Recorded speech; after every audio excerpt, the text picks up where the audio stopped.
Welcome to Morningstar. I'm Holly Black. With me is Kai Wu. He's an analyst with Morningstar. Hello. Hi, how's it going? So, Kai, Morningstar is introducing some new measures and ways that people can see whatever fund they're investing, how it's using their money. And part of that is going to be seeing if it's using derivatives. And that's quite a scary word. So I'm going to start off by asking you, what's a derivative?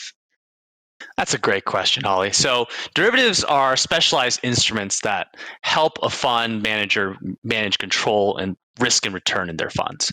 And they're typically used because you can put down a small amount of money and manage a much larger chunk of risk within your portfolio. So while most investors know of derivatives via things like CDOs and the 2008 financial crisis, the truth is that more often than not, they're actually used to reduce risk. So say you're a US equity fund that invests in stocks traded in euros, you tend to want to manage the exchange rate risk between these currencies. And for that, you'd use a derivative. So we're seeing more and more funds use these instruments, and it's not necessarily a bad thing for investors.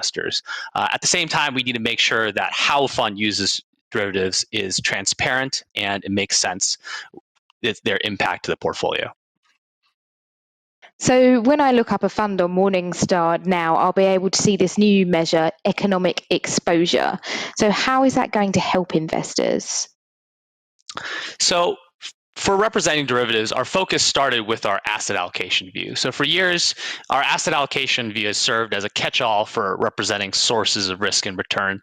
And while our existing view is still correct from a financial theoretical perspective, it has certain limitations when translating the results to typical investors, particularly with funds that use derivatives. So as a result of that, our economic exposure view updates our methodology to both minimize the impact of derivatives used for reducing risk and to highlight the impact of derivatives that are used for taking risks.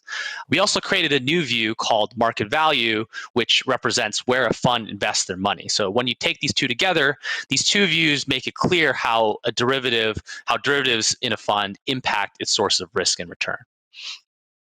So I guess a lot of people think of derivatives as being quite opaque, maybe even secretive. So where are you getting this data from? So so to generate these views, we actually collect specialized data points from funds that are tailored to derivatives. So as such, these new views are only available for funds that are providing us this information. Since we believe these new views are providing greater transparency, we've actually invested a lot of money in manpower in collecting this new data. And as the leader in collecting portfolio holdings, we've had much success working with fund providers to get this data already. At the same time, we're seeing industry trends moving towards greater transparency as well. So as such, we're looking forward to expand our coverage dramatically for this new view in the next few years. Okay, well, that all sounds great in theory, but can you walk us through an example of how I can actually put this to use? Sure. So let's go through an actual example. So this is a fund that uses derivatives to take equity risks in the market. And when you look at the classic view, you see large long and short allocations to fixed income, cash, and other. These numbers make it really confusing as to what this fund is trying to do. Is it borrowing a lot of cash? Is it shorting a lot of fixed income? Now let's take a look at the economic exposure. By removing the impact of many derivatives, you see a clearer picture of what the fund is doing. Overall, it has an 87% allocation to equity, 71% allocation to bond, and 39% allocation to cash. It's also leveraged to the market compared to its assets, given that all these numbers add up to more than 100%. Finally, when you switch to the market value view, you'll see that most of the monetary values invested in bonds. So overall, this tells you that much of the cash and equity exposure are coming from derivatives.